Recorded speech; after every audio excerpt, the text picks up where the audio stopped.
Okay, so the discussion question is, how do you think that your work might change in the future? The job that you do, how will it change in the future? Let's see, I know somebody who's an expert. Luisa, Maria, how do you think your job might change in the future? Hi, good afternoon. Well, as far as my job I'm concerned, well, I'm a teacher, although I have a degree in early years and primary education, but I'm not currently teaching in a school. Instead, I work as a teaching training consultant. I organize children courses for teachers, and if you ask me about the future of education, I think we probably will probably be assessed or help with new technologies with well, it is a present, but it is a future too. Perhaps robots and other artificial intelligence can help us to teach, not substitute to us, but also help us to as an aid to teach contents to the students, because I consider the people or teachers are essential in education every day, for talking with the students, talking about their feelings too. So it's not just teaching contents, but also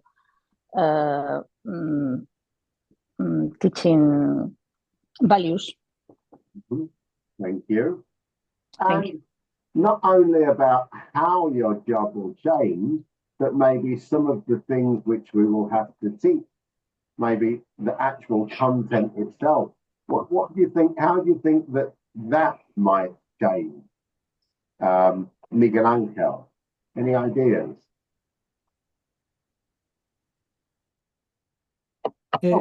Yes, excuse me. Since I am retired, I cannot give an answer, but at least I'd like to ask this question. Artificial intelligence could help to write exams, I mean to produce exams for teachers? This would be a very good question, but I haven't the answer. Okay. Thank you. When you say if you mean that, why do you say this? Why do you say this? Yeah. Because I have read something about that. Mm-hmm. That it could be possible to produce exams for helping teachers to produce their exams for their students. Mm-hmm. But I don't know if it is possible or not. Okay. Let's see. I mean, there's some Roman. Are you there? Yes. Roman, do you think that artificial intelligence could be used to help produce exams for teachers? From my point of view, I think that intelligent artificial could be useful to produce a exam, because if you write a topic about, for example, physical education, it creates a great exam like physical capacity, abilities, and a skill like jump, shot. It could create a rubric to examine, to evaluate our students. Yeah, yeah. So you would say that yes, it can be used. Is that correct? Yes. Yeah. Okay. There's your answer, Miguel Angel. All right. Thank you. Yeah.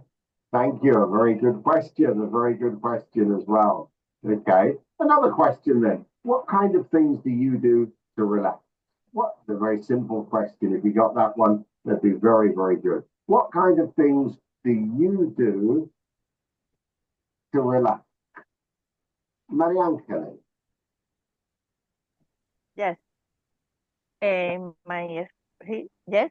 The the question, please. The question is, The what question. things do you do when you want to relax? Relax. When I have a free time, I would like relax. I like reading all kind of books, and I like go to the cinema in the news fields. I when I'm very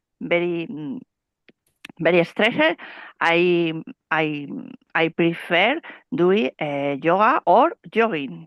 But jogging is very difficult because it is raining every day, and and I live in the city center, and it's difficult running in it. I had to go a long, long place where when I was younger, I like playing basketball, but everybody in this time in my team no don't play again because pues I prefer doing sport only. Thank you. Thank you. And Marta Gomez. Yes, good afternoon. Now, what do you do when you've got some spare time and you can do anything you like? Anything. What do you do? If I really want to relax, I say to my kids, because I have three kids, three small kids, 9, 7, and 5 years old. So if I want to relax, I say, okay, I have an English class, so please go away because I need to speak, write in English, whatever. So no, but really in my spare time, when I have maybe time alone, I love read. I like riding bicycle, and here in my town we have a lot of ways, paths in the forest, in the mountains to go with the bicycle. So it's my the best moment that I have in my own, and I relax a lot. Okay, thank you. Thank you. And okay, there's a question then. They're pretty easy questions, aren't they? Of course. Okay. Here's a question for you, a discussion. A discussion. I'm going to put you together in rooms. I want you to come up with some ideas, please. I want you to come up with some ideas. So first of all, I will ask you, do you think that we have that we are excessively worried about risk and danger in our lives? Do you think that we have gone too far now to protect ourselves from everything? What do you think? What do you think? We've gone too far now. We are protected. This morning I went to have a vaccination. Why? Because they called me, come and have a vaccination against COVID. And I said, is it free? Do I have to pay? They said, no, completely free. I said, well, of course, yeah. Now, I didn't even think until afterwards. And I thought, now I'm protecting myself against something which never bothered me before. So why do I want to be so protective about this?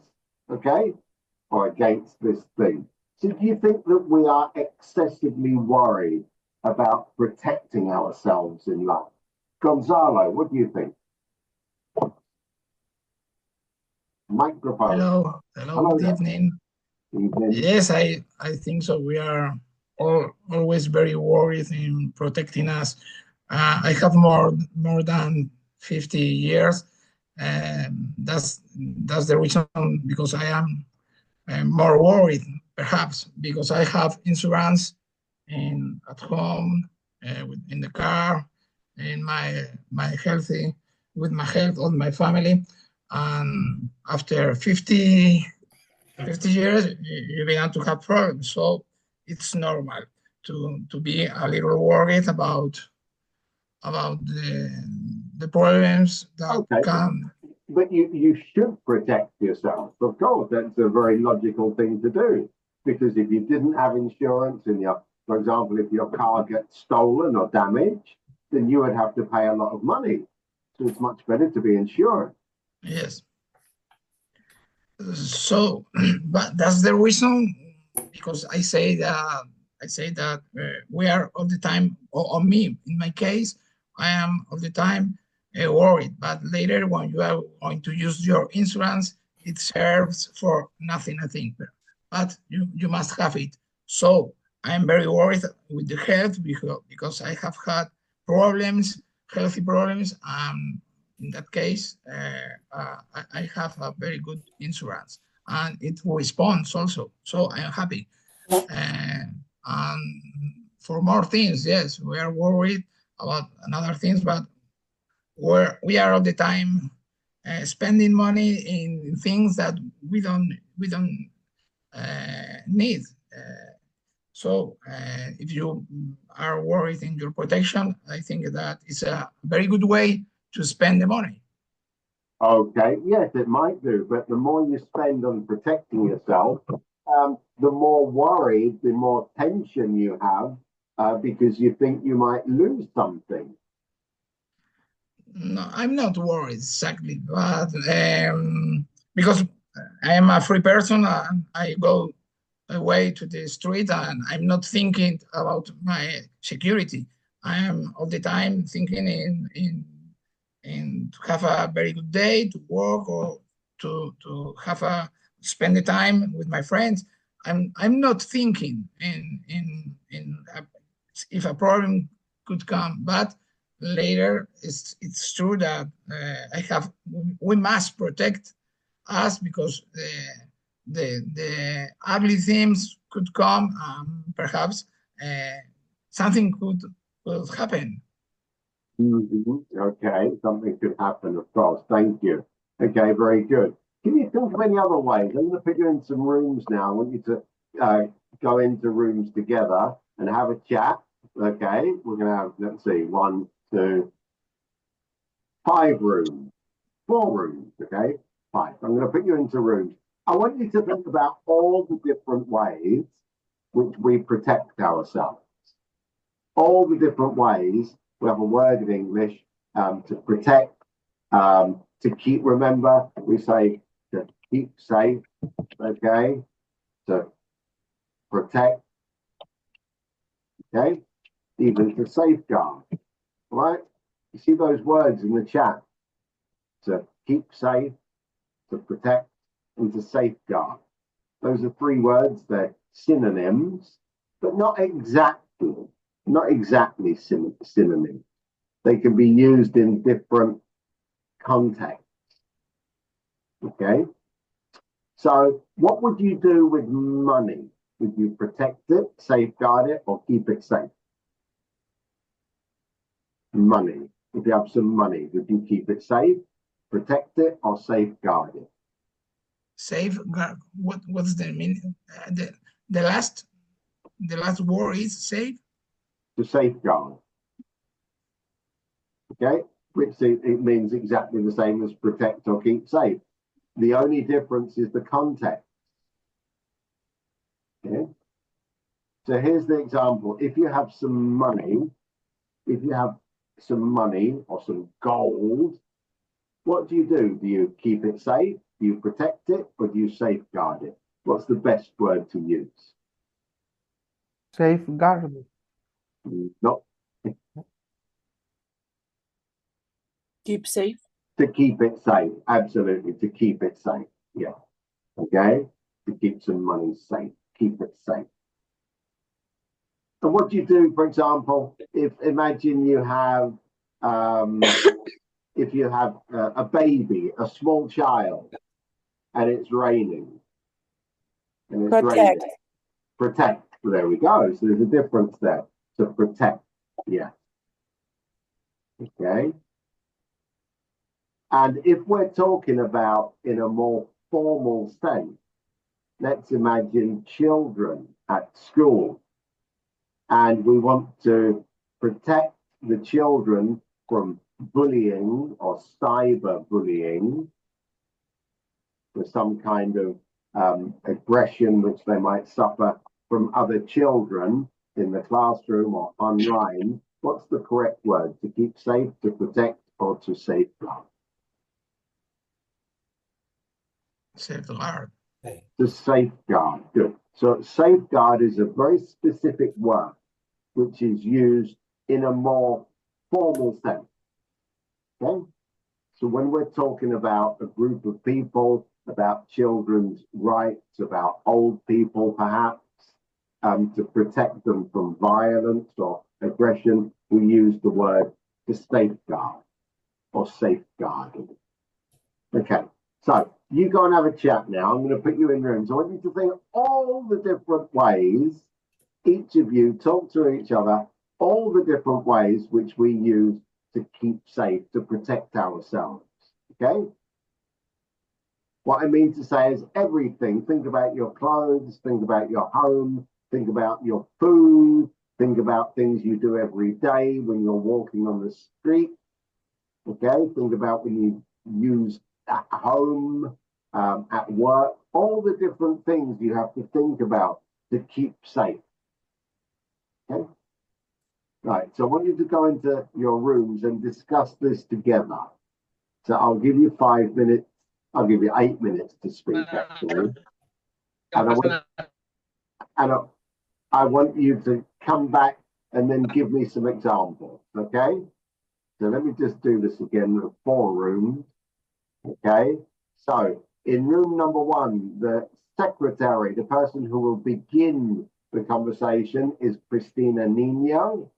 In room number 2, the person who will begin the conversation is Andrea Aparicio. And in room number 3, the person who will begin the conversation is Juan Carlos. And in room number 4, the person who will begin the conversation is Gonzalo. Okay? So I'll put you in the room. I want you to have a little discussion now. I'm going to come and listen to you. Are you ready? Yes. Okay, go to your rooms, please. Go to your rooms.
And for example,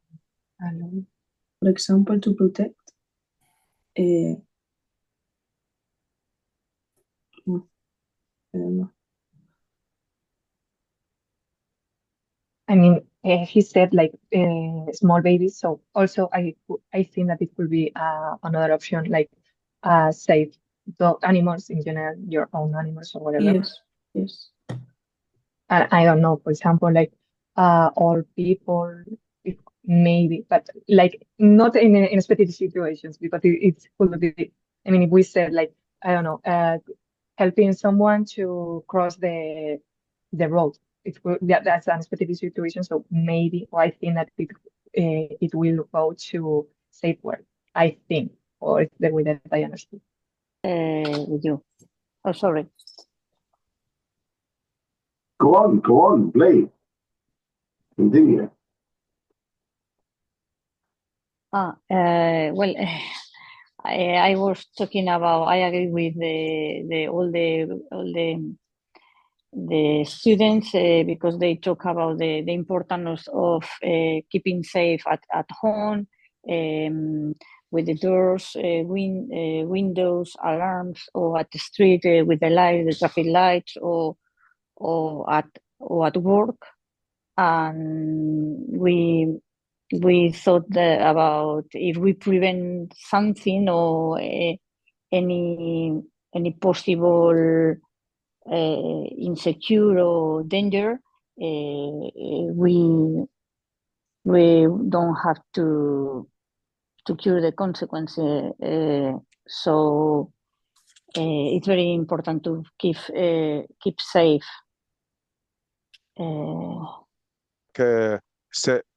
To come back safe to your home at the end of the day. So I agree with you. Really, it's the most important thing. And Marta has to be agree as well, even more because she's working in safety and all of that. And Marta Jimenez.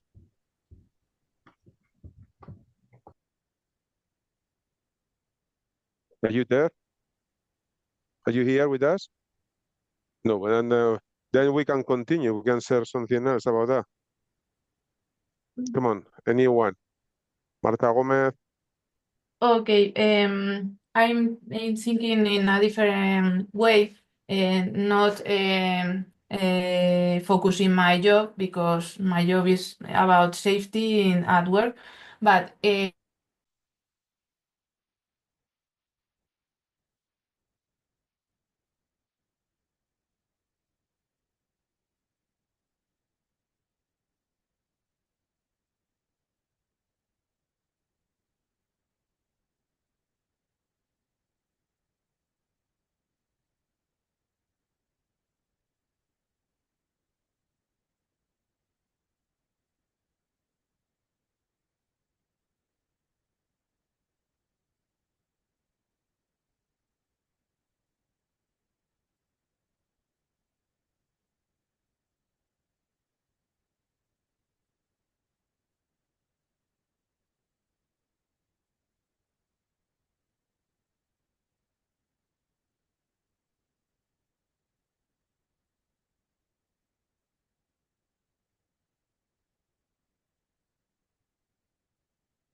No, excellent. Look at these two pictures. Can you describe them to me, please? Can you describe these to me, please? Elena Delgado. Yes. Can you describe the two pictures to me, please? Yes, in the first picture on the top, we can see a few houses. It looks like a downtown because we have a traditional street with stones. And in the bottom, we can see a picture of with a modern house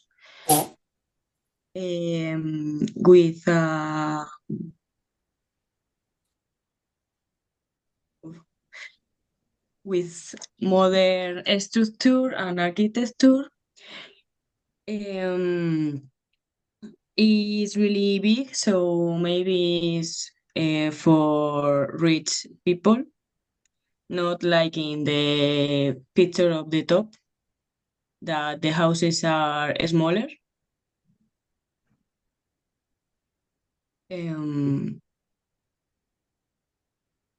Both of them looks like it is in the north because of the vegetation or the plants that we can see in the woods. Thank you.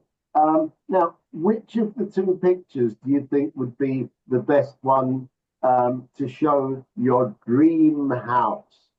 The house of your dreams, the place you've always wanted to live. What do you think? What do you think there? Marta Roca. Which do you think would be the house of your dreams, the place you always wanted to live? To be honest, any of them. But if I have to decide from both of them, I don't know, I would say like a little house in the village more than the modern one with the waterfalls and stuff like that. Because I feel like being in like a little, like in a town and having some kind of connections and relationship with something. I'm sure those little houses are not that bad, probably not as comfortable as the other one. I don't know. I would say like a historical house on the countryside, which is a mixture between both of them. Okay. And Juan Manuel, which would you choose? Which do you think would be the nicest place to live? The first one or the second one? To live in this, in it. Mm-hmm. Probably I like the countryside more, or traditional architecture like the first one, but I because the surrounding not and the peaceful, but in the second case is very innovative and very modern architecture and very relaxing place too. It's a difficult question to answer, but probably to live, I prefer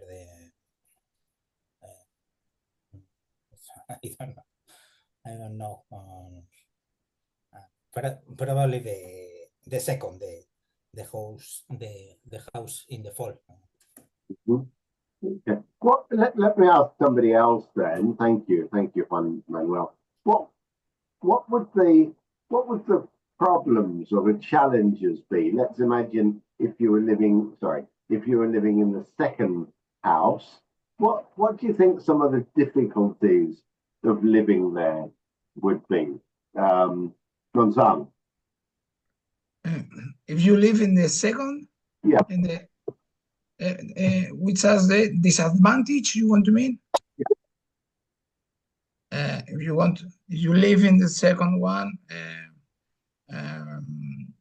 you don't have communication with your neighbors, but it depends also because there are people who prefer to live without any people around them.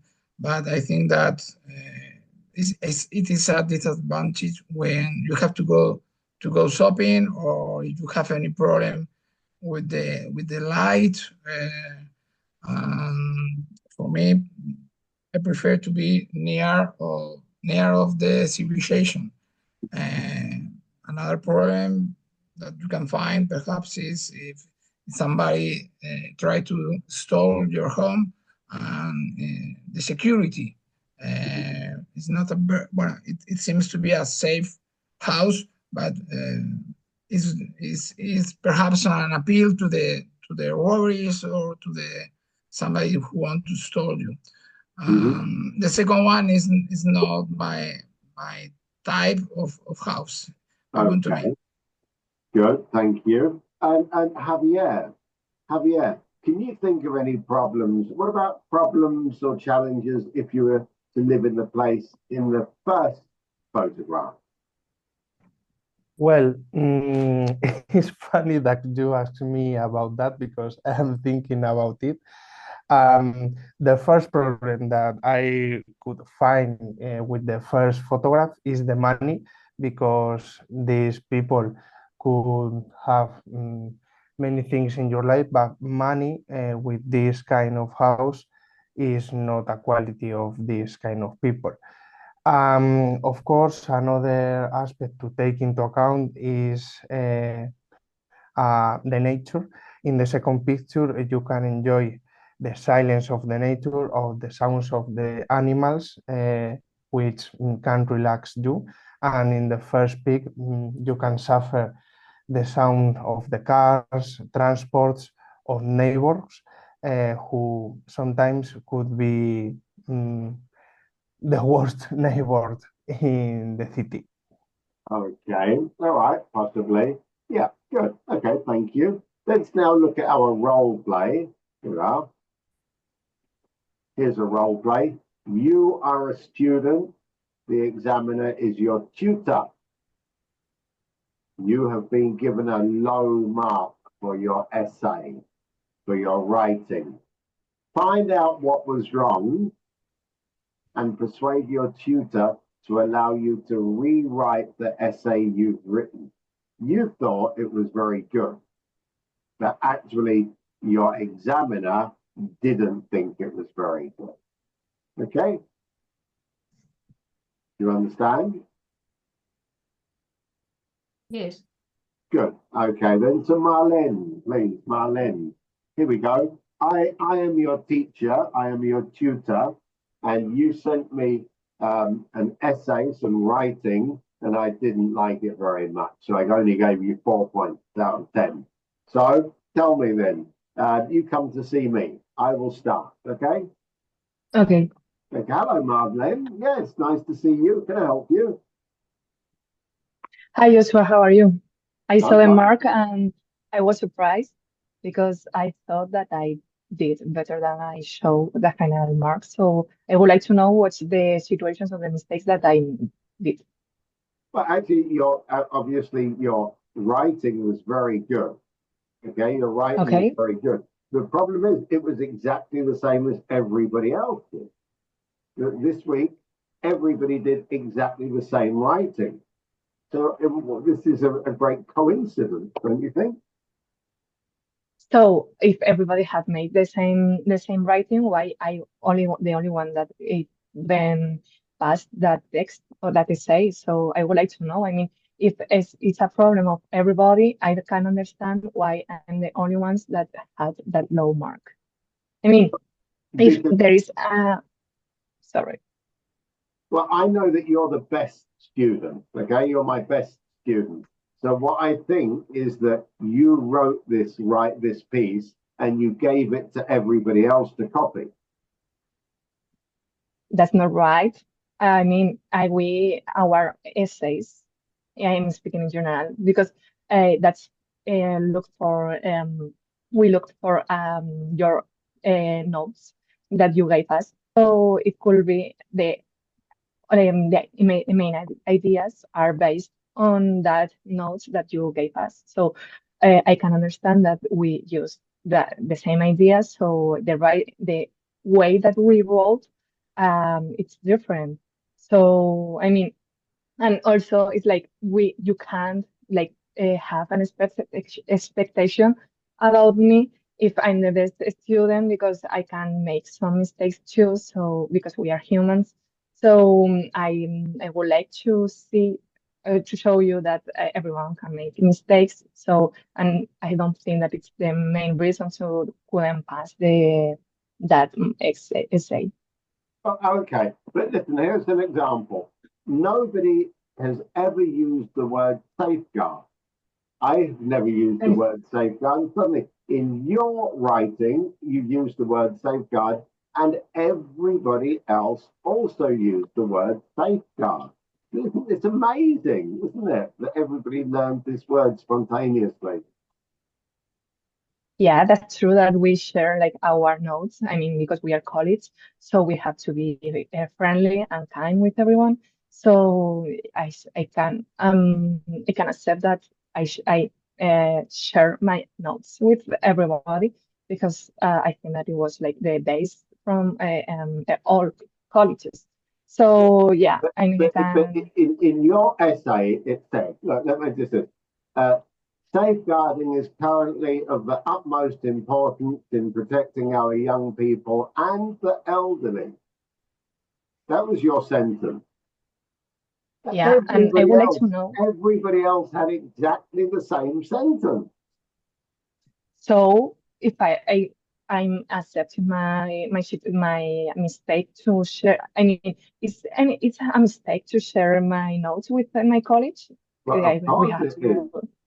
Of course I think that no. The thing is that if I'm the person who shared the notes with them, we should speak with them like, okay, that's like a kind thing or kind situation.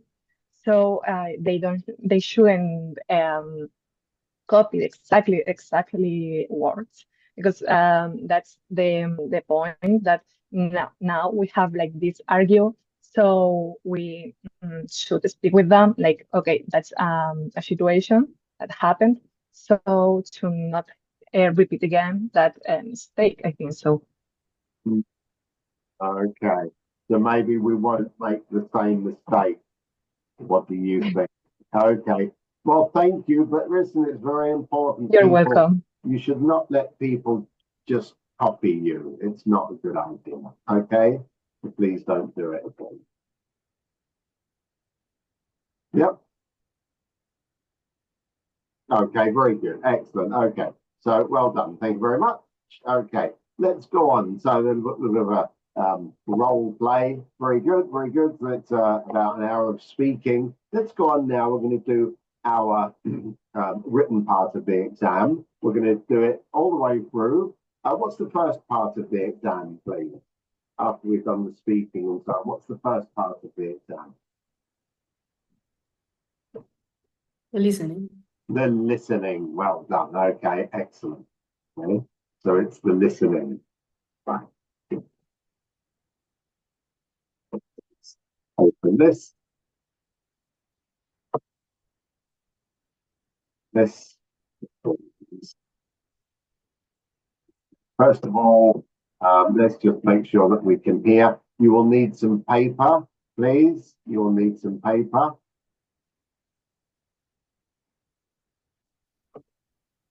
Can you see the test? Can you see the test? Yes. Okay. So the first part we're going to do is the listening. And let's just make sure that you can hear the listening, please.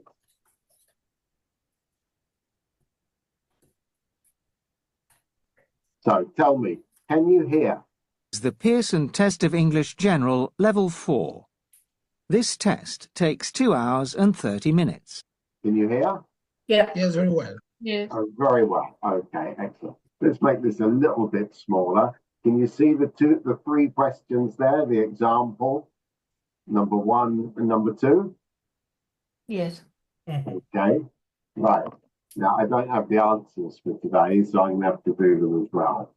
Okay, we'll see. Right, remember, how many times do you listen to each question? 10 seconds. About how many times? One. Guys. One. Ah, Only one. one. Only one. Yeah. Oh, I thought you. Okay, look, you have 10 seconds to read. And then you have 10 seconds to choose. It's very important that you read the question. Okay? So is it an announcement?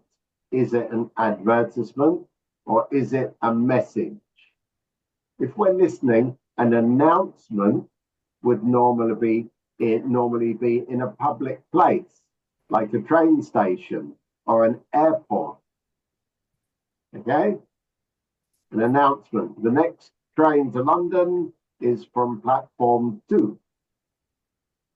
If it's a message, that's normally a personal message or voicemail, something which is left on your telephone or through WhatsApp. That's a message. And when it's an advertisement, it is something which is trying to persuade you to buy something or to do something on the television or the radio, for example. Okay, so let's listen to the example. Section 1. You will have 10 seconds to read each question and the corresponding options. Then, listen to the recording. After the recording, you will have 10 seconds to choose the correct option. Put a cross in the box next to the correct answer, as in the example.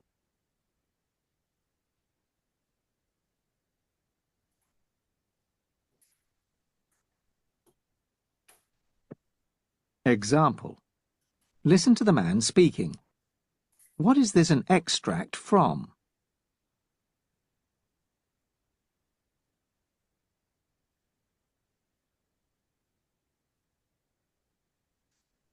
Be one of the few, the proud, the Marines.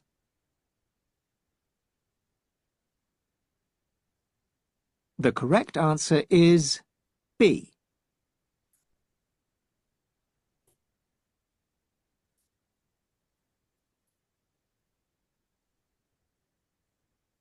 Number 1.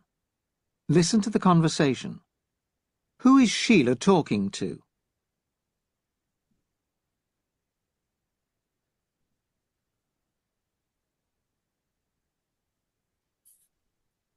Hello, Mr. Jones. Sorry to bother you, but my salary doesn't seem to have gone in. Do you know who I should contact about it? Oh, hello, Sheila. You started with us last month, didn't you? Have you given your details to accounts? If so, I'll get onto them and get them to look into it.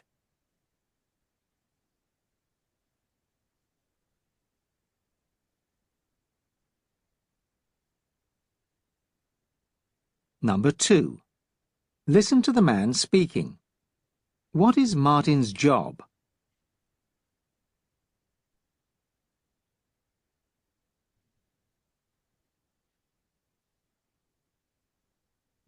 You can see the wreck coming into view now, just behind that coral reef.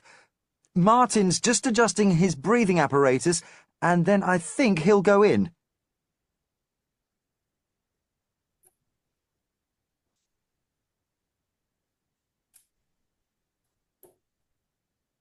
Number 3.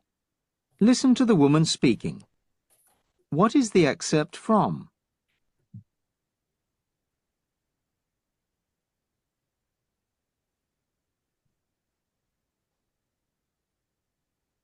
Hello, Amanda. Well, it's looking pretty wintry there. Can you tell us what kind of conditions we have to look forward to in the next few days? Hello? Hello? I apologise, viewers. We seem to have lost audio contact with Amanda. We'll come back to this a little later.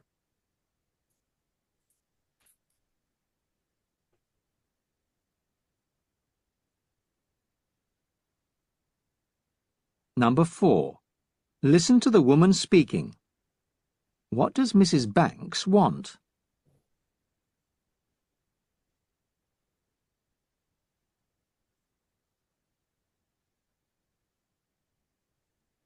Good morning, Mrs. Banks. I understand you'd like to discuss your borrowing. I've got several slots available on Tuesday, if you can give me a convenient time.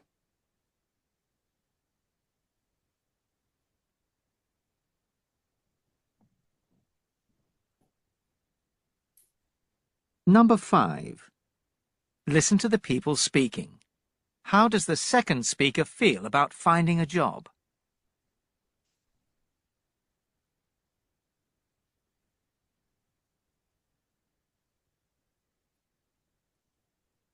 I was made redundant in February, so I've been finding it hard to get a job. So hard. Yeah, I would have thought I'd have found a job within 3 months. That's the thing. I really thought I'd get a job. I've never found it that difficult in the past. So I'm just going to have to ring up these places and drive them mad.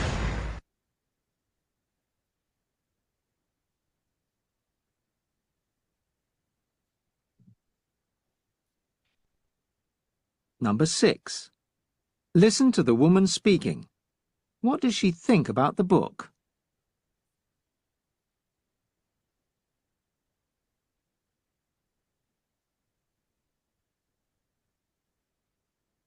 Have you read The Battle of the Sexes, Helen? You know, it's about communication between men and women. I wouldn't say it's the most scientific book in the world, but it had me in stitches.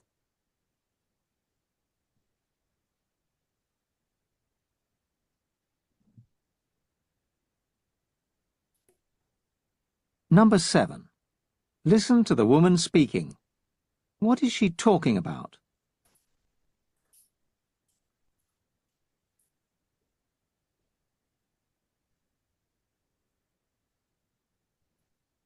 Well, it was the Amazon they were going to, I think. She spent ages at the gym getting fit for it, but then, would you believe it? She had to drop out because she couldn't manage the backpack. She was so disappointed. She thought she was going to discover some new species and make a name for herself.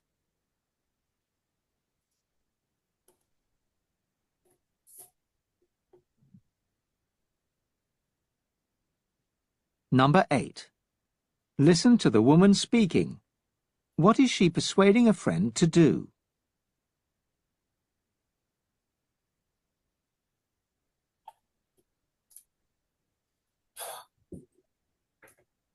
Well, I'm pretty strapped for cash too, but if we go halves on the petrol, it won't break the bank, will it?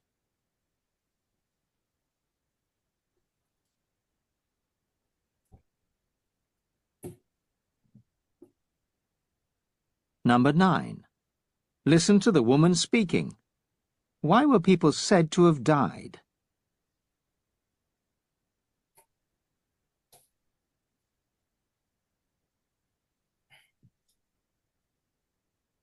Many of those connected with the excavation of Tutankhamun's tomb were rumoured to have died in retribution for its violation, as the result of a curse which had been placed on it at the time of the pharaoh's interment.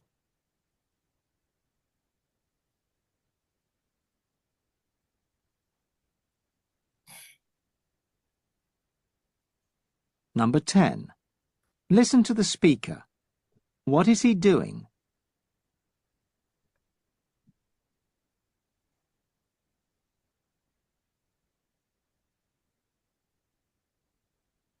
Can anyone tell me where we get our word salary from? From the word salt? That's largely correct, Joanne. But can you all bear in mind that although we know there was a connection with the salt that Roman soldiers received, we don't strictly know what that connection was?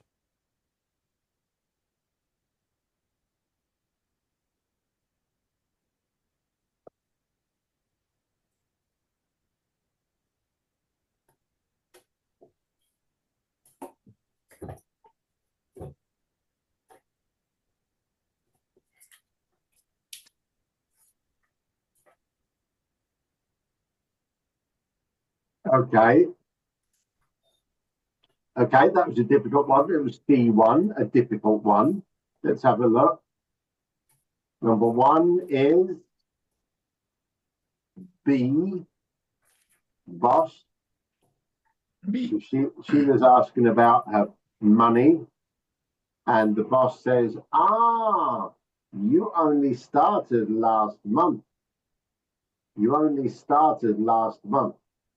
It's very clear. I mean, you only started this job last month. Number 2 is C. He's a diver. A diver, a person who goes into the sea with a breathing apparatus. Okay? He's going to do diving under the sea to look for treasure of the Titanic under the sea. He's a diver. We know because he said Martin is going to go in with his breathing apparatus, his mask.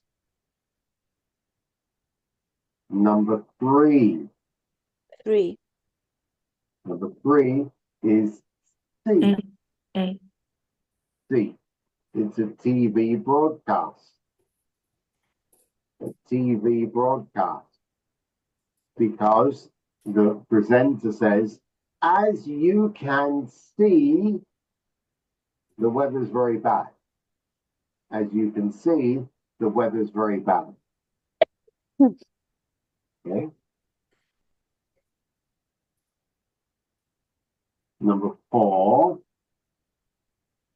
Mrs. Banks wants a loan. Because the man said, I want to talk to you about your borrowing. Borrowing. To borrow is to ask for money or to take some money temporarily, like in the bank. They give you some money, you give the money back to the bank.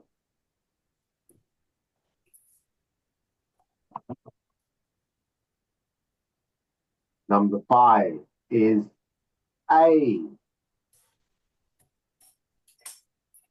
She said, I thought it would be easy to get a job.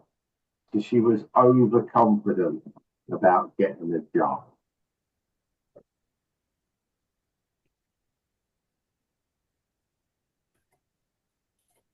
Number 6 is B.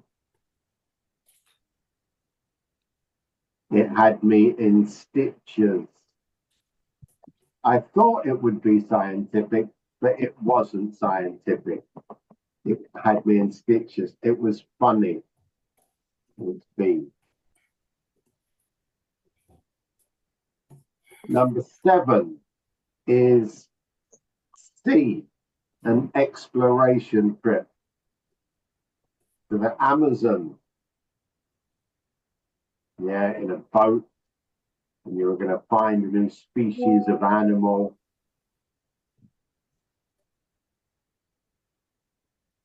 Number 8 is B, share the cost of a journey. She said, we can go halves. We can go halves, which means you pay half and I pay half. B. Number 9 is B. They disturbed a tomb. Yeah. They disturbed the tomb.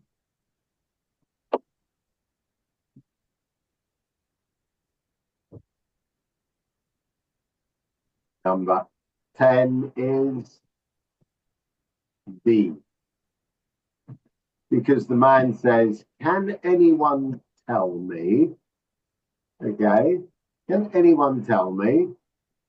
And you can hear by the tone of his voice, he sounds like a teacher. Right? So he wasn't presenting a TV program and it wasn't an interview. Okay. This was a difficult first one. So if you're C1, you should get 4 or 5. 4 or 5. And if you're B2, you should get 3 or 4. That would be the average. Okay? Because it was a more difficult one. Can you repeat, please? Yeah, if you want C1, you should get 5 in this. Even 4, if it was rather difficult. And then the next one will be That's right. And if it was B2, then I think you should get 3. Okay? If you got 3, that's okay. It's not too bad. It was a very difficult one.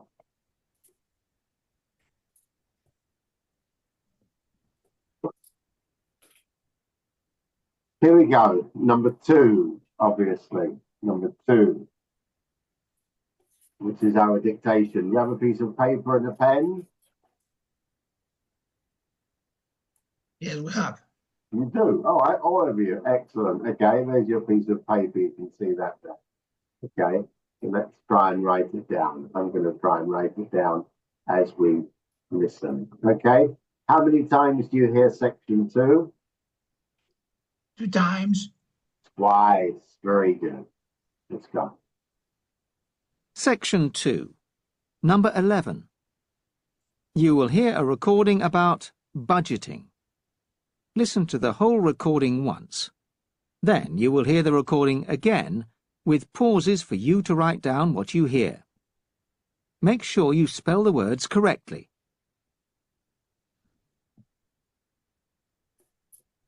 Realistic financial planning on a student budget isn't the easiest of tasks. Useful tips are to calculate your income and outgoings in advance. Keep track of incidental expenses so that you can avoid impulse buys, and separate wants from needs. When it comes to food, buy staples in bulk. Go for own brand labels and acquire some cooking skills.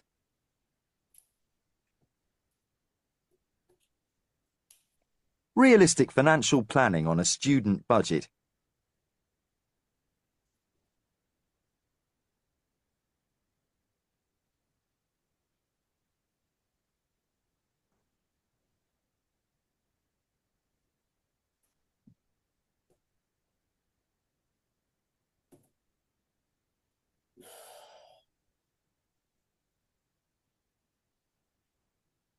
Isn't the easiest of tasks.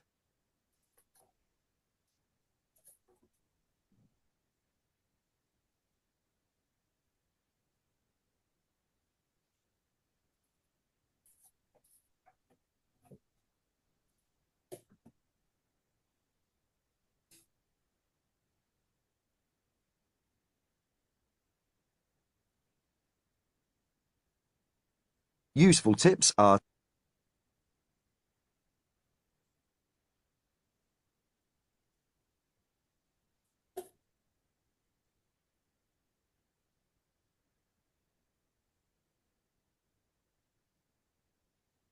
to calculate your income and outgoings in advance,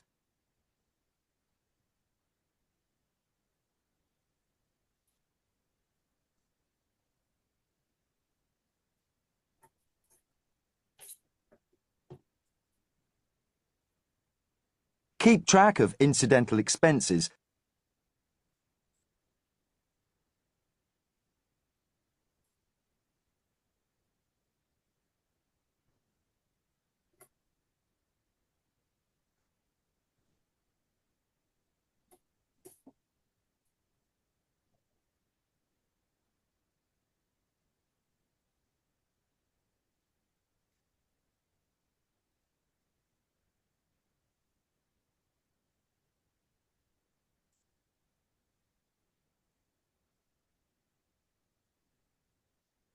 so that you can avoid impulse buys,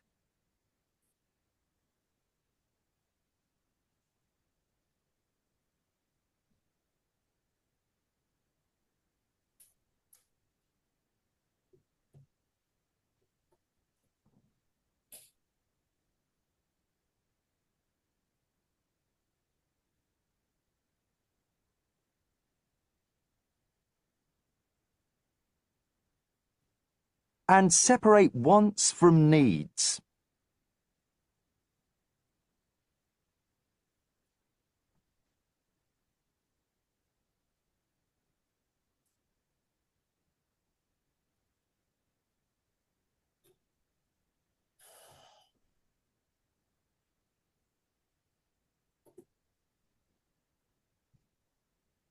When it comes to food,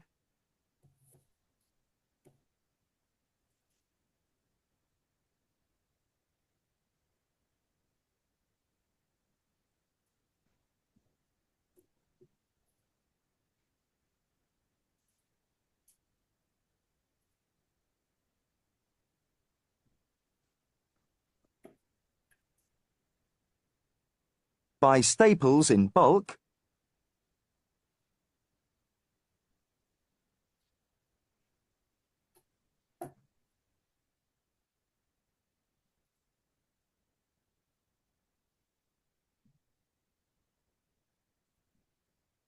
go for own brand labels,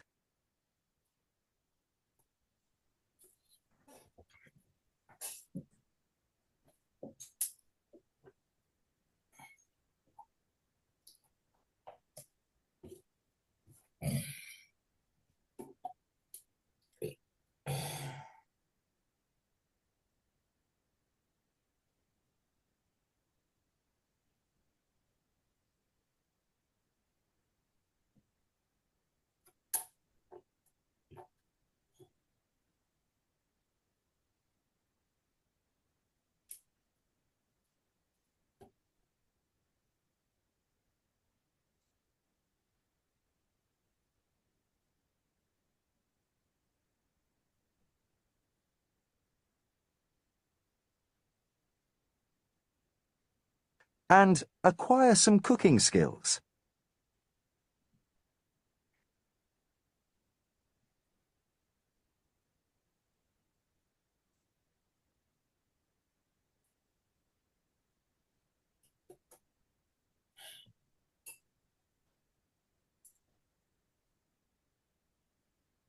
Section 3.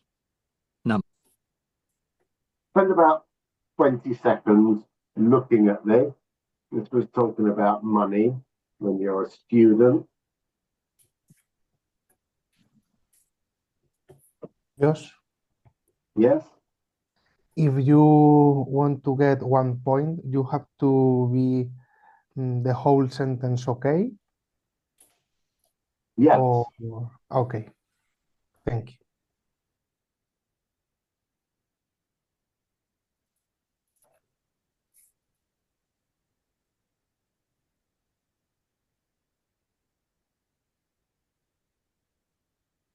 So here in this exercise, if you have gaps without no words, you don't have any point, any Well, mark. each gap is 1 point left. Yeah. So maximum 10 points, minimum no point. Let's have a look in the chat box.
Okay. Quite difficult, obviously, quite difficult one. I wouldn't expect anybody to get very high marks there, but we're here to practice. We're here to practice.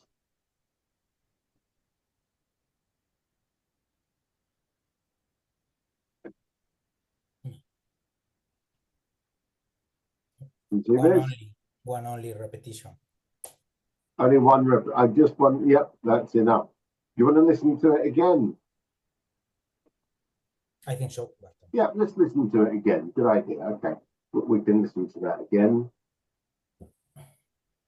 Budgeting.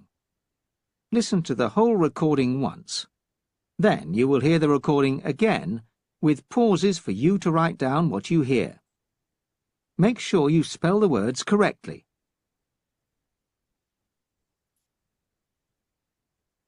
Realistic financial planning on a student budget isn't the easiest of tasks. Useful tips are to calculate your income and outgoings in advance. Keep track of incidental expenses so that you can avoid impulse buys, and separate wants from needs. When it comes to food, buy staples in bulk. Go for own brand labels and acquire some cooking skills.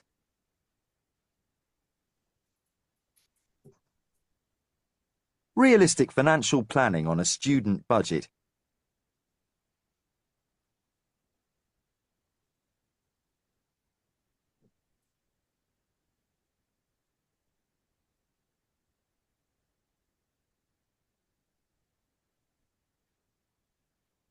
isn't the easiest of tasks.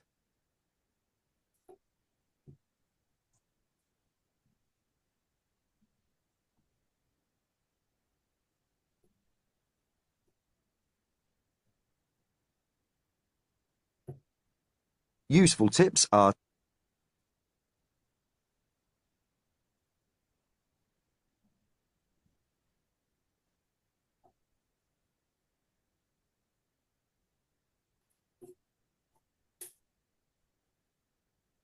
to calculate your income and outgoings in advance,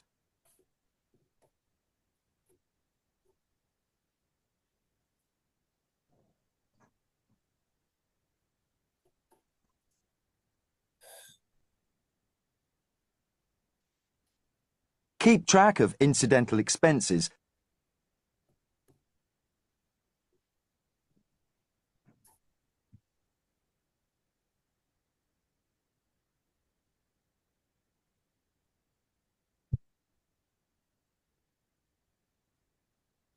so that you can avoid impulse buys,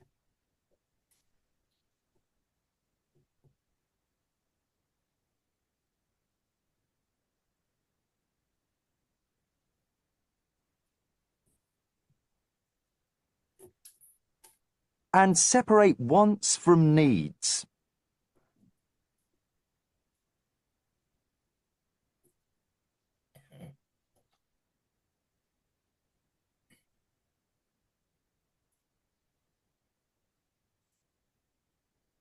When it comes to food,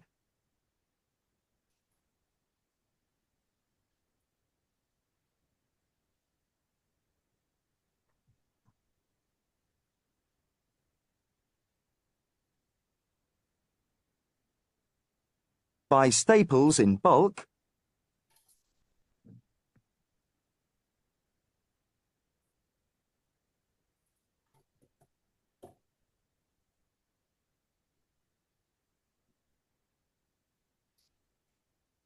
go for own brand labels,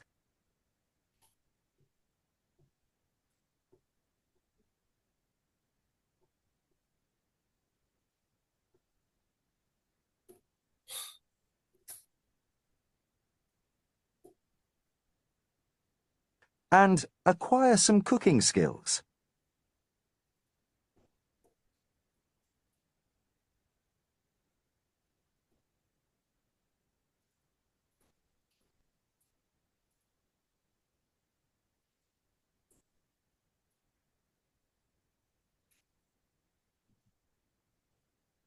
Section 3, numbers 12 to 16. Look, hold on, can't You find will it. hear a recording from a lecture Okay, look. Number 3. Can you see that? Yes. on how to give a presentation. First, read the notes below, then listen and complete the notes with information from the lecture. So now you are given 20 seconds to read the notes below. It's about giving a presentation. So this is quite easy because all of you are used to giving presentations in class, at university, at school. Okay, so there you go. Check how to use the, wow, that's pretty easy, isn't it? Don't speak too quietly. Your voice You get the idea. Not too much language. You're giving a presentation, remember. Don't include what is not, and prepare to give out. And then now, these days, we don't, number 16, we don't do that very often. Okay, we don't do this very often. Okay, so I think you could probably answer these without even listening, but let's listen, and you can listen twice. You will hear the recording twice.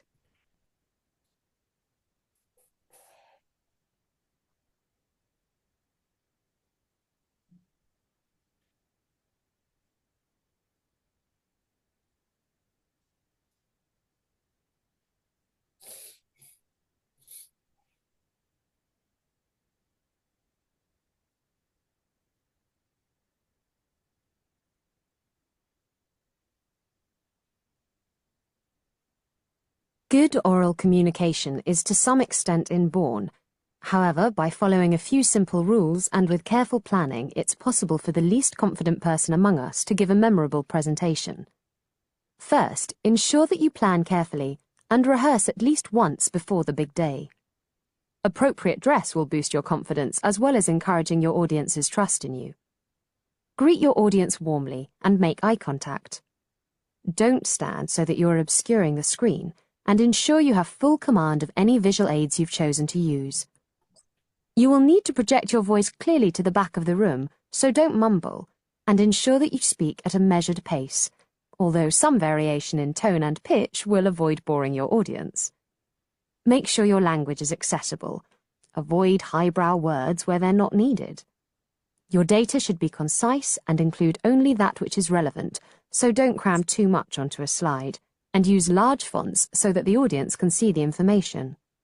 At the end, answer questions with good grace. When it's all over, the audience will appreciate handouts which they can take home to remind themselves of the key facts.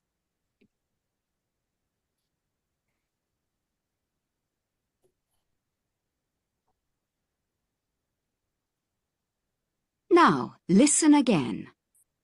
Good oral communication is to some extent inborn.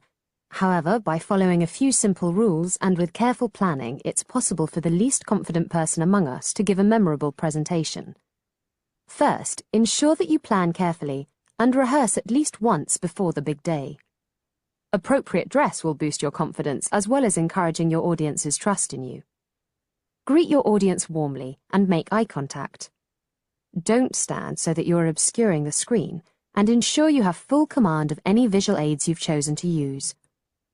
You will need to project your voice clearly to the back of the room, so don't mumble, and ensure that you speak at a measured pace, although some variation in tone and pitch will avoid boring your audience. Make sure your language is accessible. Avoid highbrow words where they're not needed. Your data should be concise and include only that which is relevant, so don't cram too much onto a slide, and use large fonts so that the audience can see the information.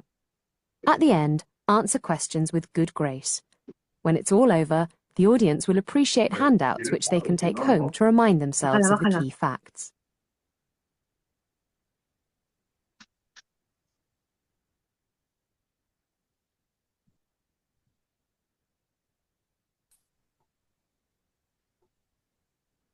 Try this again. Okay, try this again. And I'll write down the answers. Project your voice clearly.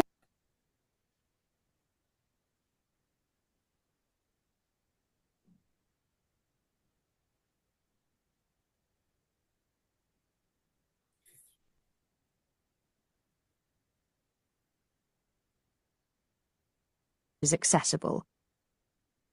Greet your audience presentation. Good oral communication is to some extent inborn. However, by following a few simple rules and with careful planning, it's possible for the least confident person among us to give a memorable presentation. First, ensure that you plan carefully and rehearse at least once before the big day. Appropriate dress will boost your confidence as well as encouraging your audience's trust in you. Greet your audience warmly and make eye contact. Don't stand so that you're obscuring the screen, and ensure you have full command of any visual aids you've chosen to use. You will need to project your voice clearly to the back of the room, so don't mumble, and ensure that you speak at a measured pace, although some variation in tone and pitch will avoid boring your audience. Make sure your language is accessible. Avoid highbrow words where they're not needed. Your data should be concise and include only that which is relevant, so don't cram too much onto a slide, and use large fonts so that the audience can see the information. At the end, answer questions with good grace. When it's all over, the audience will appreciate handouts which they can take home to remind themselves of the key facts.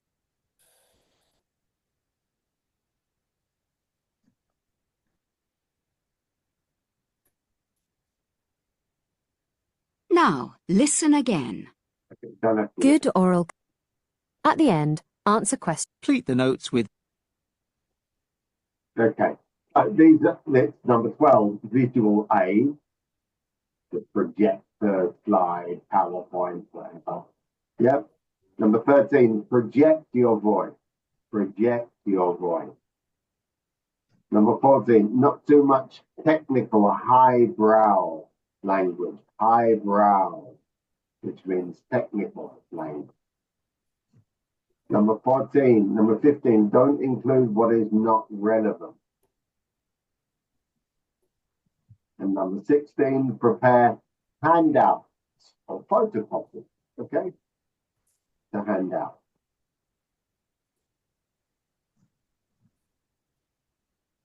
If I had a spelling mistake in one word, it would be half of the mark or none of them? No, it's not a problem. Not a problem, okay? If you're spelling it, if you spell it wrong, it doesn't. Okay. Okay.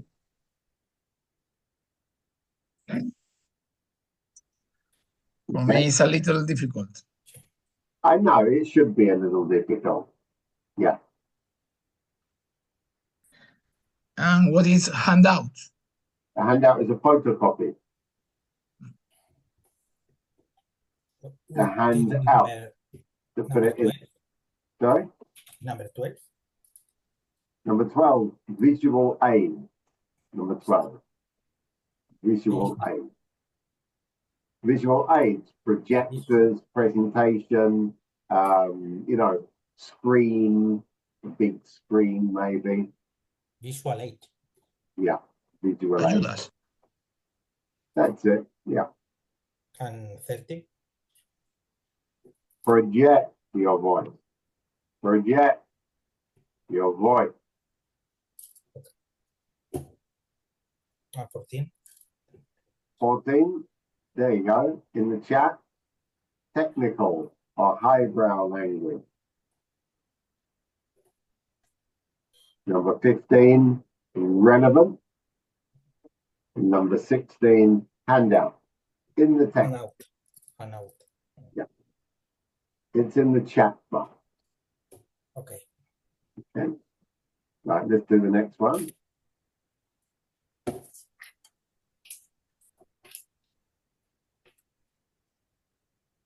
Numbers 17 to 21. You will hear an announcement. First, read the notes below, then listen and complete the notes with information from the announcement. You will hear the recording twice.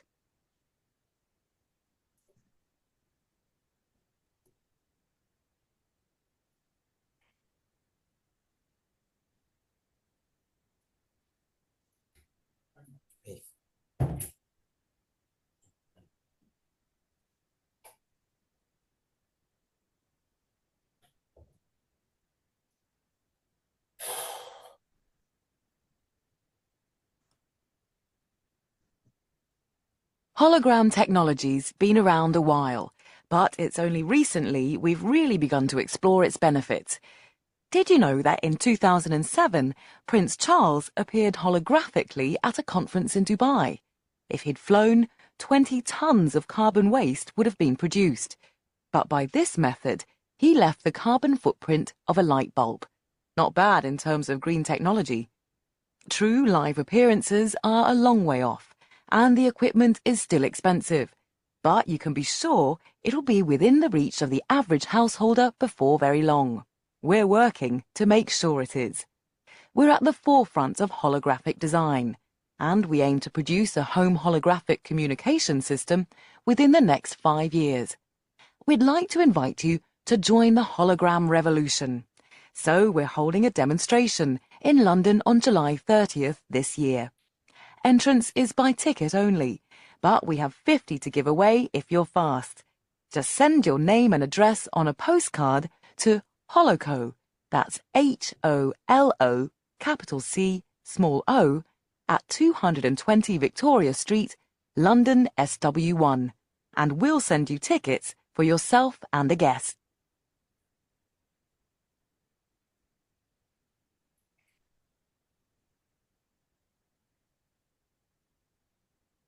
Now, listen again. Hologram technology's been around a while, but it's only recently we've really begun to explore its benefits. Did you know that in 2007, Prince Charles appeared holographically at a conference in Dubai? If he'd flown, 20 tons of carbon waste would have been produced. But by this method, he left the carbon footprint of a light bulb. Not bad in terms of green technology. True live appearances are a long way off, and the equipment is still expensive. But you can be sure it'll be within the reach of the average householder before very long. We're working to make sure it is. We're at the forefront of holographic design, and we aim to produce a home holographic communication system within the next 5 years. We'd like to invite you to join the hologram revolution. So we're holding a demonstration in London on July 30th this year. Entrance is by ticket only, but we have 50 to give away if you're fast. Just send your name and address on a postcard to Holoco, that's HOLO, capital C, small o, at 220 Victoria Street, London SW1, and we'll send you tickets for yourself and a guest. Okay, the answer is number 17. An advantage of this is it saves money. Okay? It is expected to be ready for household use in 5 years. The product demonstration is on 30th of July. Number 20, you get a free ticket, you need to fill in a postcard. And number 21, the ticket is for you and a guest.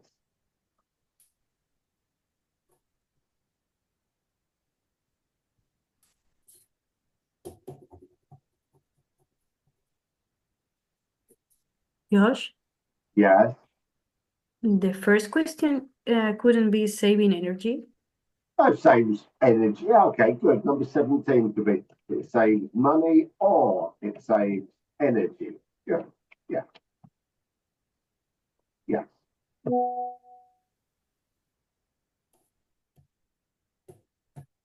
What is 19? Mm-hmm. The 19. Sorry? The 19. 19, 30th of July.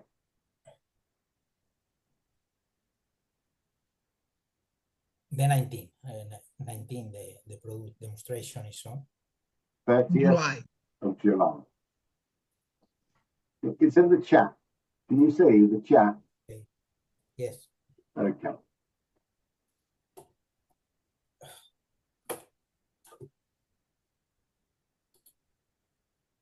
So this listening, the problem with this listening actually is it was really fast. Both of these, section 3. Very, very fast.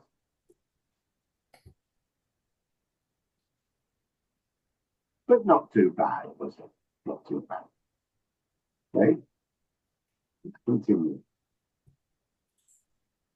Let's continue. Look at this. Let's do these together. Come on. Let's do these together, the reading, okay? Right, let's do quite down here. Okay, is your current broadband, Wi-Fi, broadband, internet, download, installation, super fast? Okay.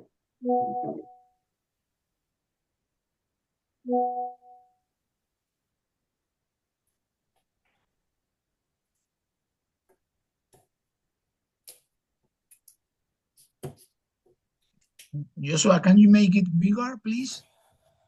You want to see it bigger? A little.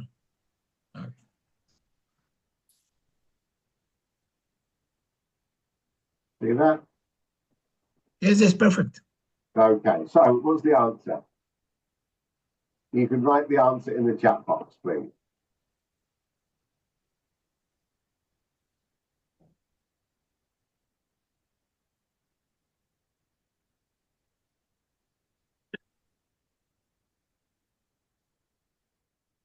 Wow, everybody says V.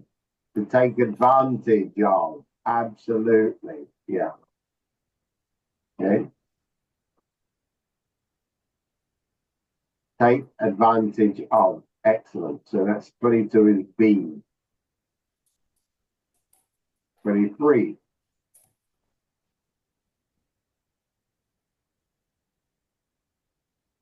23.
Everybody saying C. A. Thank you, Maria Angeles. There is A. Okay.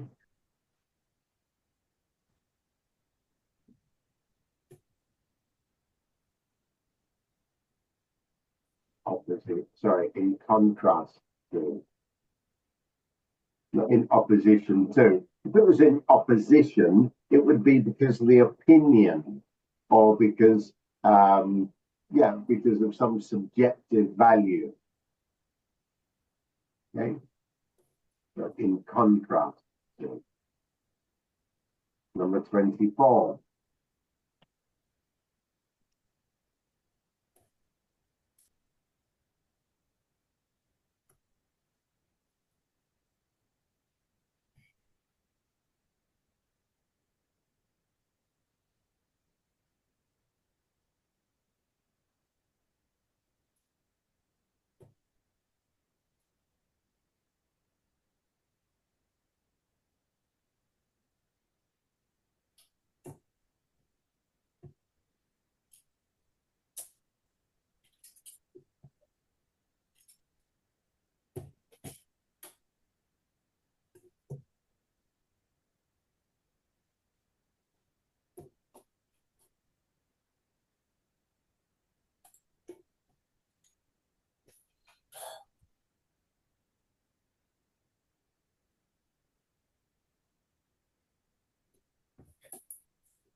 Absolutely. B, isn't it? In 25.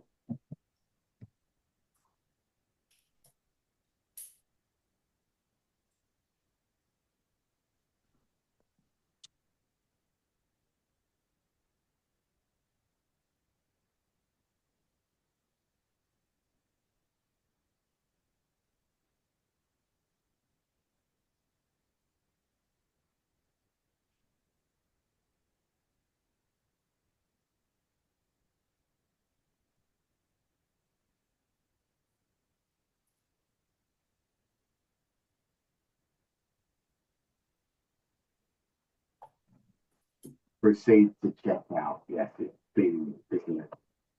If anybody uses Amazon, it's always that, isn't it? It's B.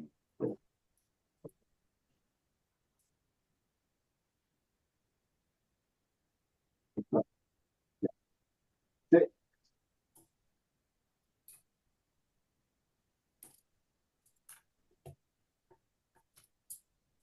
Very difficult. Very. Choose one. Choose one. Okay. I tell you, you won't know this. You will not know this. So just choose anyone, A, B, or C.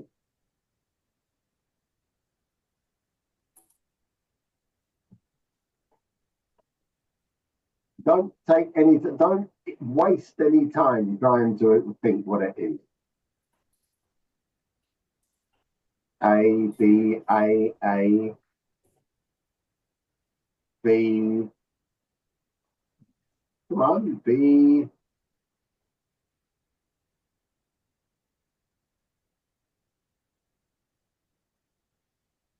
It's not A, it's not B. C. Thank you, Michelangelo. Very good. So, carefully stitched, finely knitted, delicately woven. You know what? I don't know what this would be in Spanish because these are all similes to denote when you are sewing something, okay, with thread. Okay, como haciendo un tapiz, doing a tapestry, like a tapestry. And when we're doing a tapestry, which is an image which is made out of fabric, textiles, then it is C. It's delicately woven.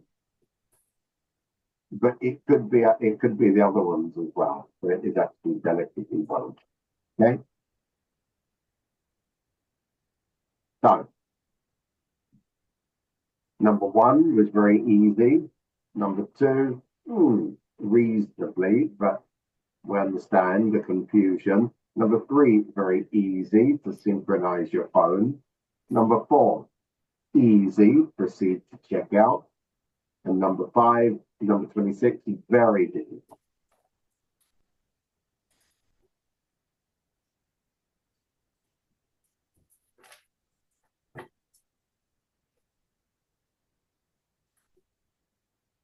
I'm sure we've seen this one before, but never mind. Let me copy this.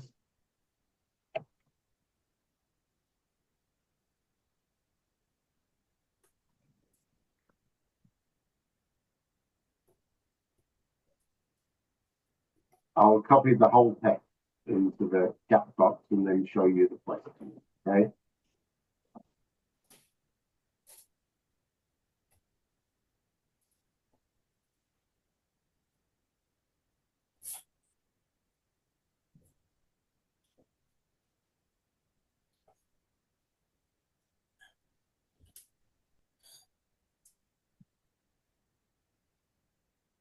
And we have actually seen this text before.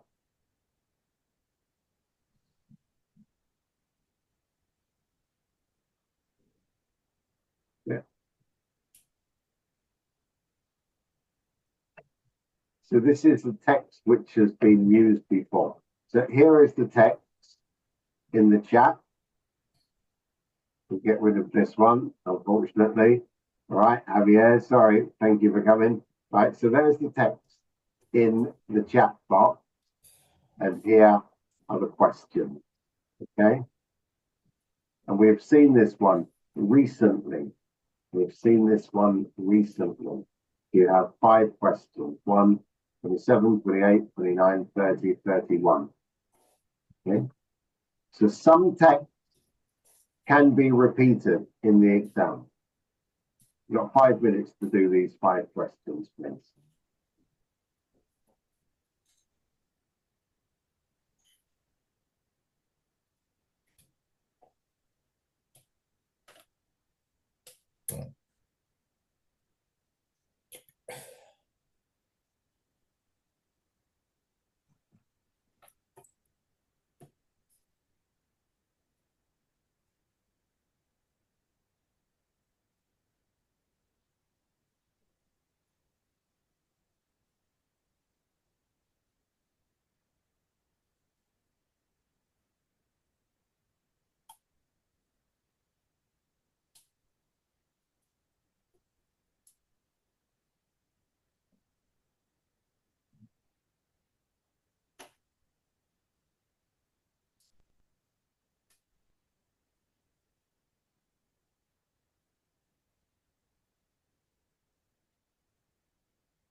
Okay, you've got 1 minute left.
Okay, so a flyby is A, B, or C?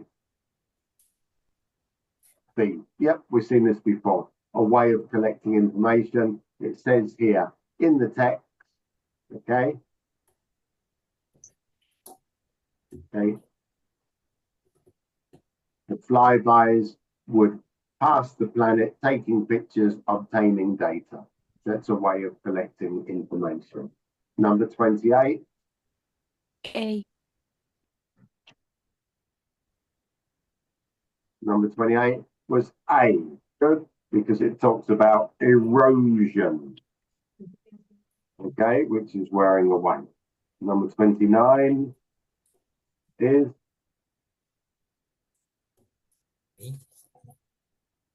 B, because we expected 3 months, but then we got an extra 2 months. So 3 plus 2 is 5. Correct.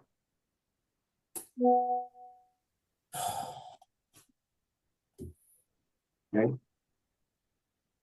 Number 30, what were the scientists concerned about? The answer is A, B, or C? C. Yeah. Okay. The microbes transported from Earth to Mars. Good. And number 31, A, B, or C?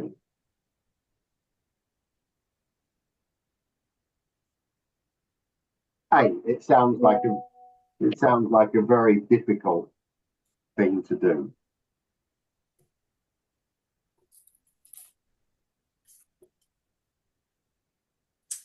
Okay.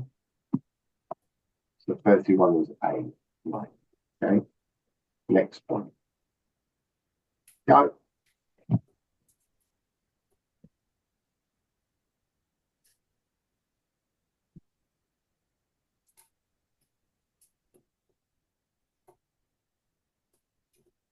First thing to do. What's the first thing you do?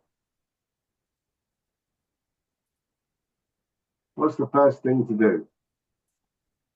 To read the questions? Read the questions. Absolutely. Everybody says, I'm going to start reading here. No. Start reading here. Okay? 4 questions. Okay. 5 minutes.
Got 1 minute left.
Okay, so let's have a look then.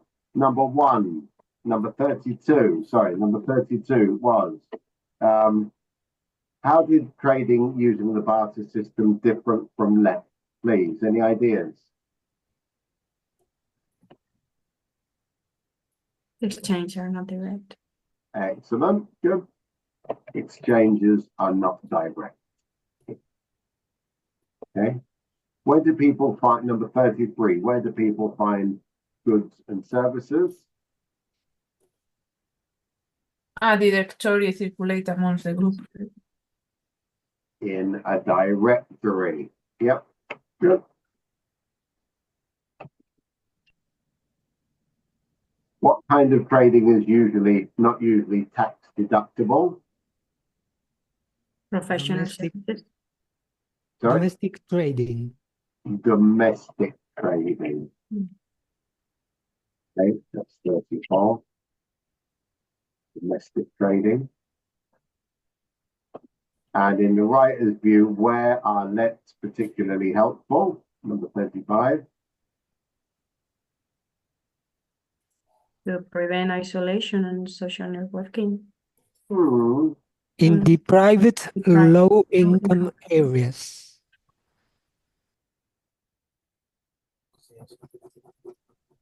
Because the question was where, not why. Right? Very good. So that was actually quite easy, wasn't it? I can't hear you. That was quite easy, wasn't it? Yes, it is, but some other before, for me at least, were very difficult. Okay. But the reason this one was particularly easy because the answers were exactly the words from the text.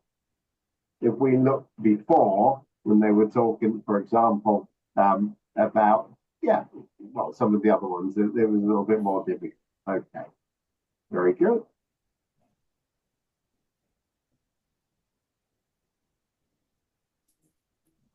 Four more.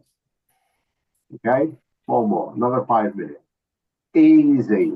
Bluetooth glove phone. Bluetooth glove. A glove on your hand and phone. Imagine this. Can you imagine a glove which is also a telephone? Quite easy, isn't it? Quite easy. Okay. Read the question.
Okay,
2 more minutes.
Okay, right, that's enough then.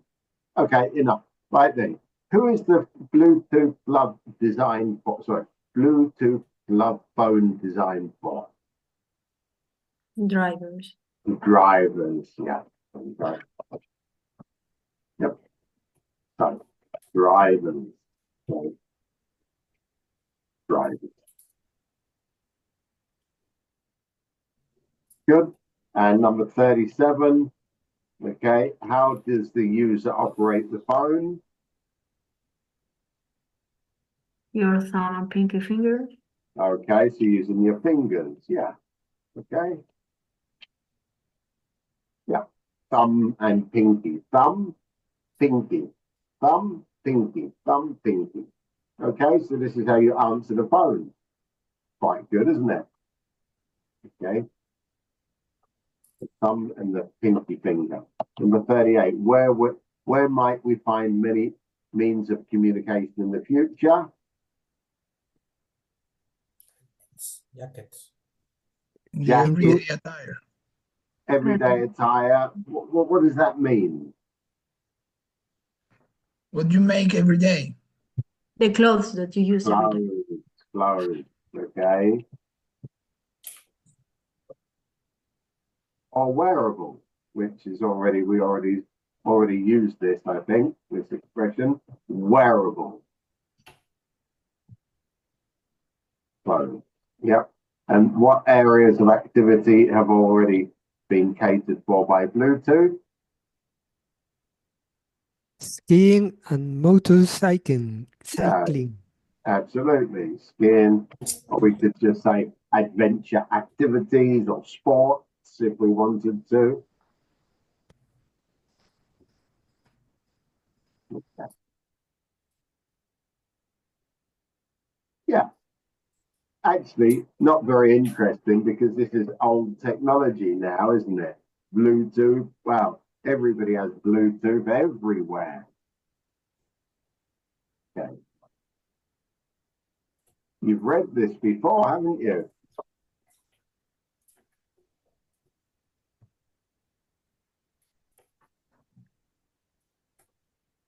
You've read this before. Let me put the questions. This time you can read the text, but I'll put the questions in the chat box. Okay?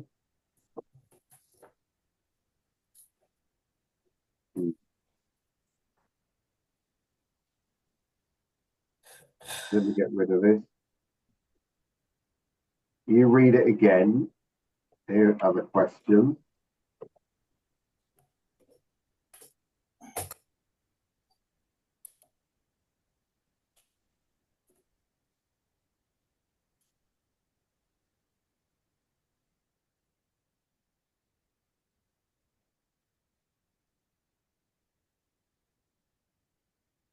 Preparing the questions for you.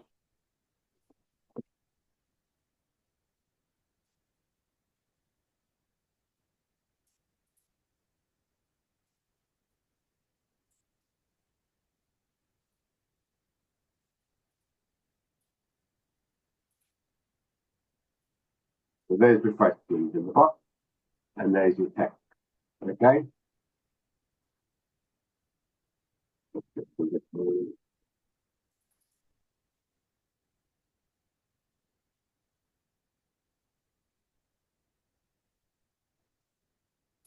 First your questions, 1, 2, 3, 4, 5. Okay, see you soon. And there's your text.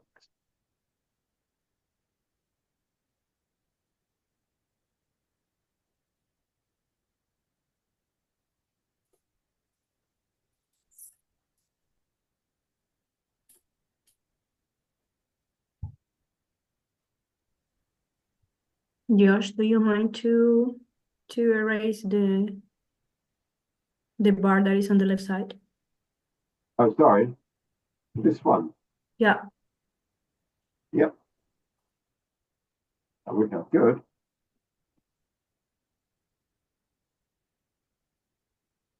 Go.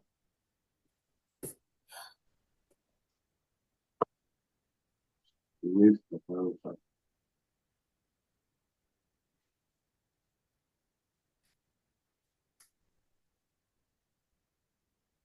just make it a glass. Oh, sorry about that. My screen is very big today. Give you 5 minutes to do this as well.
Okay, 2 minutes. Oh, yeah, 2 minutes left.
Okay, let's stop now, please. Right. Okay then, so number 14, our idea that we are the only ones on the planet to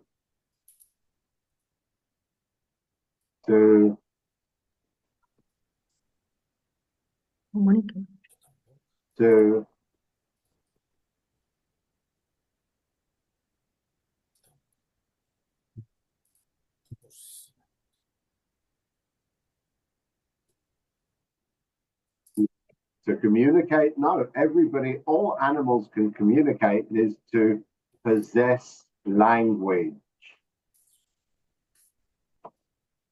Right?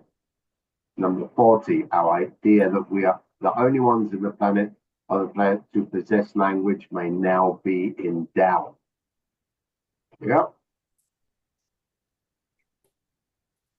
Early experiments with animals suggested that they were simply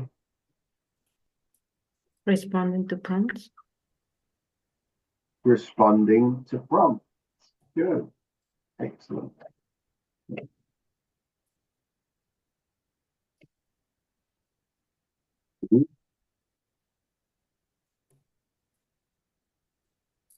Number 42, the animal's calls differentiated between a man with a gun. A gun. Very good. And one without. Number 43, dialectical differences showed that the animal's language was not Inborn. Yeah. inborn. Wow, you're so quick, you're so fast. Excellent. Yeah. And number 20 and number 44, the nature of the monkey's calls depends on the nature of the Threat or opportunity. threat. Threat. Very good. The threat or opportunity.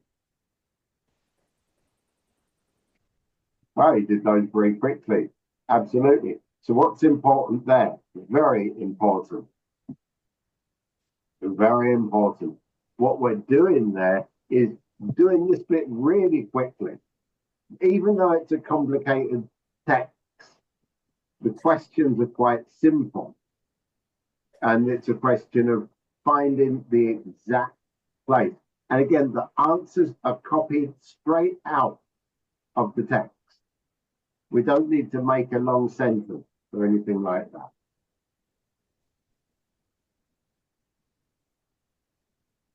Okay. Right, I'll make a copy and I'll send this to you. There's some more questions, okay. We would have 10 minutes for this kind of exercise because actually there are 7 questions, all right? But I said we'll just do 5.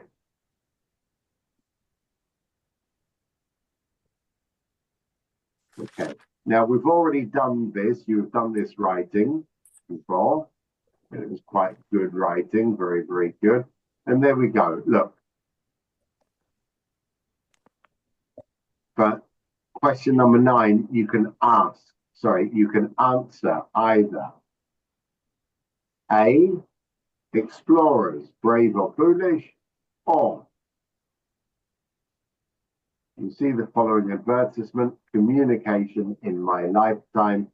We want to know your views on how methods of communication have changed during your lifetime. Write a contribution. Okay. I've got to tell you that from my point of view, this question is so common. It's so common. Okay? Whether communication in my lifetime or things which you do, which your parents didn't do, or can telephones help you? How are mobile phones or smartphones useful? Or what are some of the uses of internet except for entertainment? This is every exam we are seeing the same question in one form or another. So I think you need to get together. In fact, I'm going to put you together now for a few. No, I'm going to ask you now to write down in the chat box, please. All right. In the chat box. No. I'll give you 5 minutes to write your ideas in the chat box. And the ideas I want you are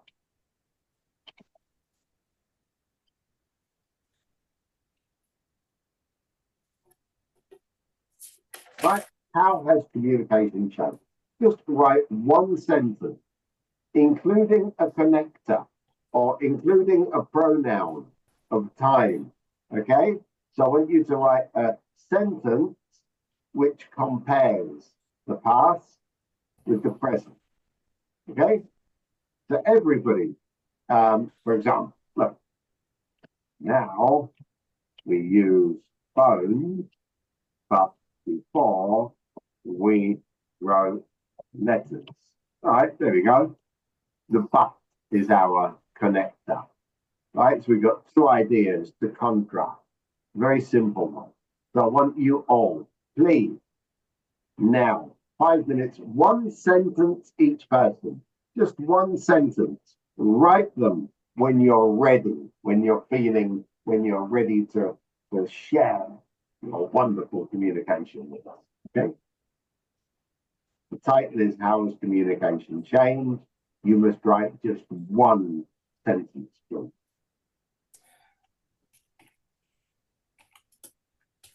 Make sure it's a perfect sentence.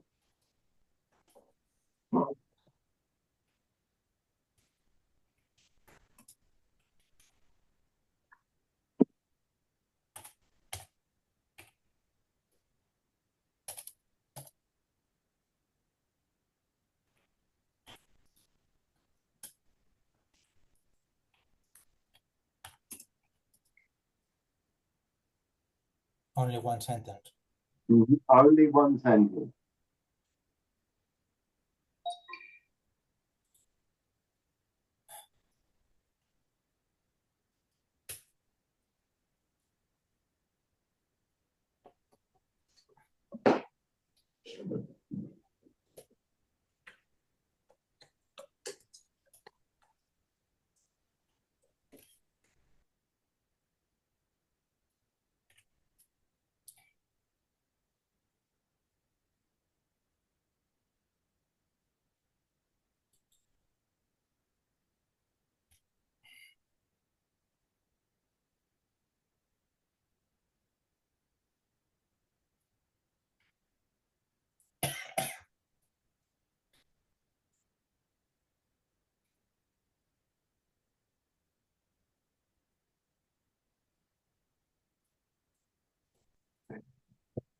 The mobile phones aren't the same as in the past. Okay.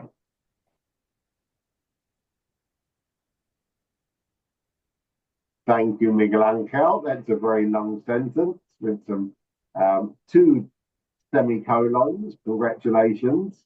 It's the first time I've seen that for a long time. Okay. Semicolon. Semicolon. I have to say it. Excellent. Come on, some more.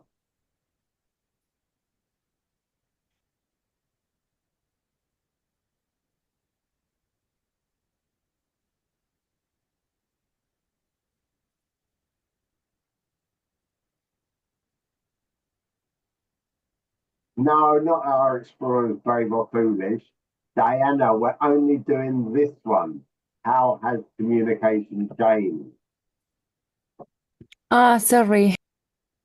Okay. All right. Maria Angeles, we do not phone friends or family. Wait. But however is not a connector. Okay. Okay. Well, it can be. We would do that, however. We do not phone friends or family, full stop. But, however, we are in contact because I send a message every day. Good. Okay, so you've got two good sentences there. two good sentences may influence someone. Okay, Miguel Angel is going to try to do his record, maybe 3 semicolons. No, it's the same paragraph, but I have corrected cellular. I had miswritten this word. Okay, you are forgiven. We forgive you. Right. Come on. Can we say? Yep. Can we say how do we communicate now? Yeah. Okay.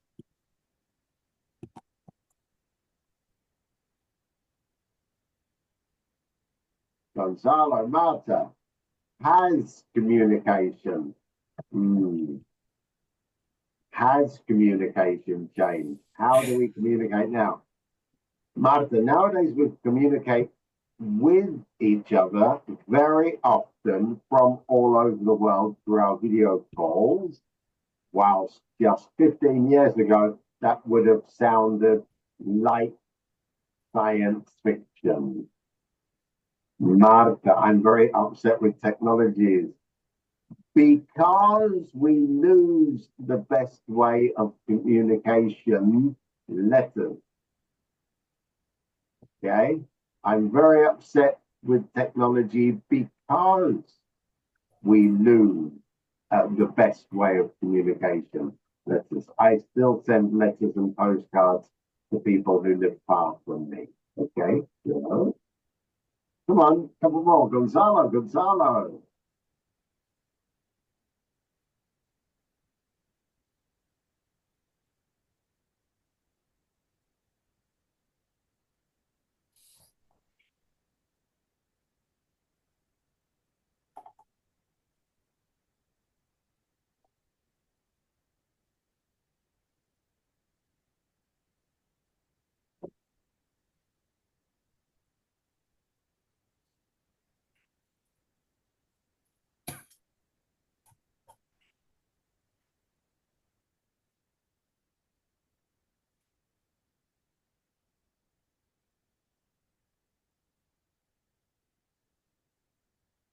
Anybody, one last sentence, and then we can go home sort of quite happy that we've done some good work together.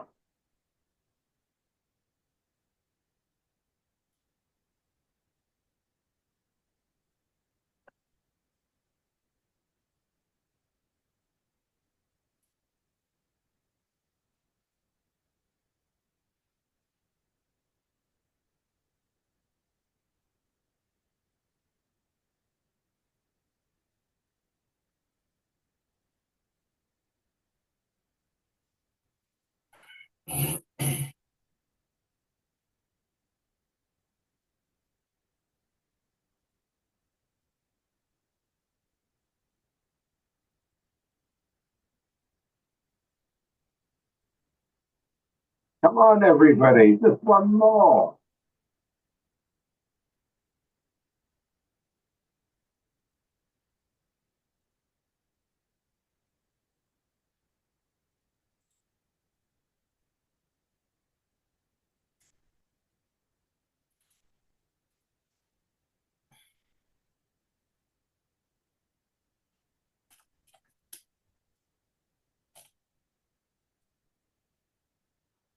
Okay. So everybody, just one sentence. All right. Your time is up. I have had the last word. And the last word is thank you. Thank you. We're finished for today. All right. So that's again. There's our exam paper. It's really important, I think, more than anything else, that we get the idea of being in this situation for an hour and a half to 2 hours, doing an exam. Because on the day of the exam, it's going to be like this. Our lessons, which I think we will do, maybe because doing too much exam, it might just be a little bit boring. But our lessons with our normal PowerPoint presentations are very fragmented. They're very short activities, and then another and another and another. And the exam is not like that. The exam is going on and on and on. Okay, so it can be quite difficult. Right. Okay. Before we go, any questions? Before we go, let me get rid of this. Let's finish that. Yes. Yeah. Any questions, please? The reading part and the written part is the same. They are done in the same time. I mean, there is like a pause or something, or we can distribute our time as we like. Yeah, absolutely. I mean, you have 2 hours and 30 minutes. Okay. 2 hours and 30 minutes. That's for the reading and written part, besides the listening part. No. So the listening part will be about 23 minutes. But that's exactly like that. You're right. And the rest, you can do it in which order you like. Right. Okay? Okay. You want to do the reading. And again, very important when you're doing the reading, you go, oh, this looks very easy. I'll do it first.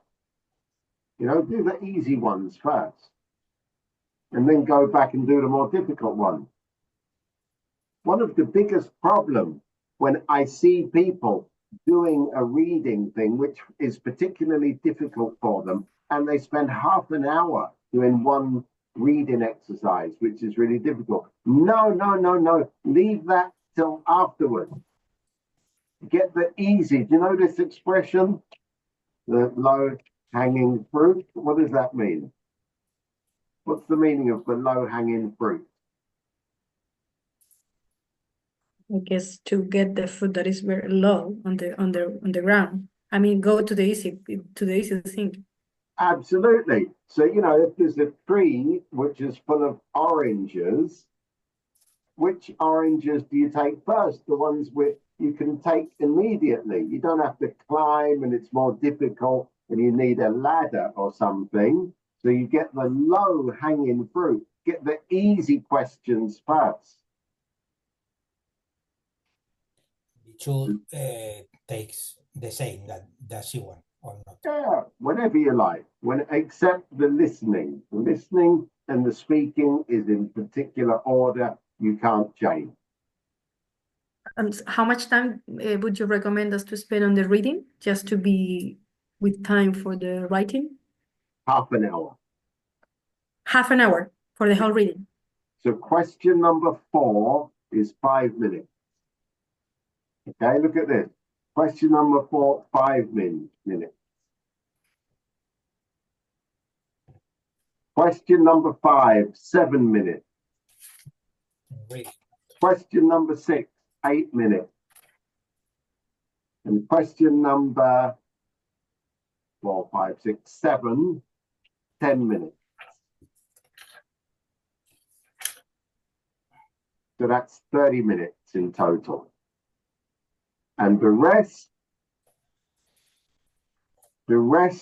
you should use it